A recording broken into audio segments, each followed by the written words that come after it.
幸せでありますように。スライドの広告の件なんですが、幸福を目指すと無限の幸福に達するブレーキをかけるというところの文章なんですが、よくわからなかったので。例えばある若い人がギタリストになってやるそうと決める。もしかするとその子の号が数学者になる、医者になる可能性もありますね。政治家になる可能性もありますね。自分のことわからないでしょ。目の前の感情でギタリストになったらかっこいいやと。そうするとギタリストになる。他全部なくなっちゃう。ブレーキかけちゃったんです。普通学問世界そういうことでしょ。一つの専門決めたことが他時間的に間に合わないんですね。カットするわけになります。例えば自営業をやりたいと決める。自営業できれば幸せやと。その人にものすごいいい会社で仕事をしてくださいとオファーがあるんですよ。それは捨てる。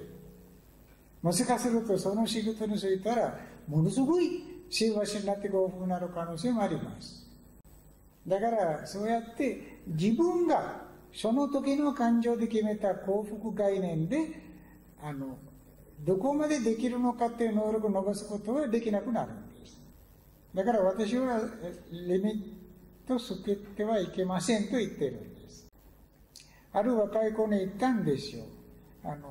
勉強してる時は私はあまりも成績も良くないし、だからどこかの適当な大学に入ればいいやと。私はもう大反対で、一番一流に挑戦してください。大学の場合は。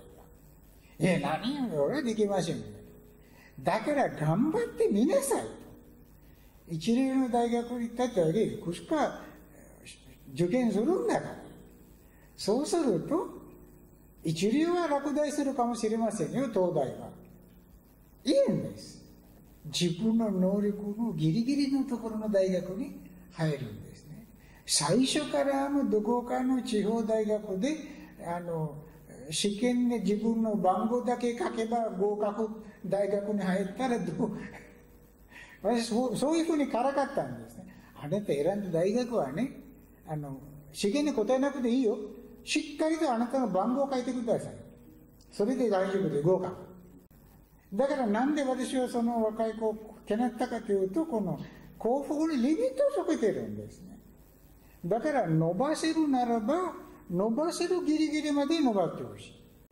幸福になりたければ、ギリギリまでなってほしい。だから自分の向きで決めるなよ。という話です。それでよろしいですか？まだ納得いかない。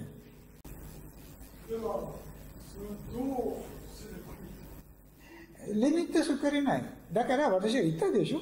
心気楽にすることにやってください。それだけ。心気楽にするといろんな道が出てきて、勝手に現れて、おのずから成長していくんです。即世間的には、一本の道しかない。ギタリストになるか、数学者になるか、医者になるかと弁護士になるかと、ほんのわずかな道ですよ。しかし心気楽にすると、ギタリストであっても抜群な人間なんです。みんなに愛されるすごい人になる。医者になっても名医になって、もう外国でも名前知られている大勢の人を助ける人間になる。リミットがなくなる。そうやって拡大するんです。でポイントは医者になるか弁護士になるかではなくて、心気楽にしなさい。貪嗔痴を抑えなさいというポイントなんです。はい。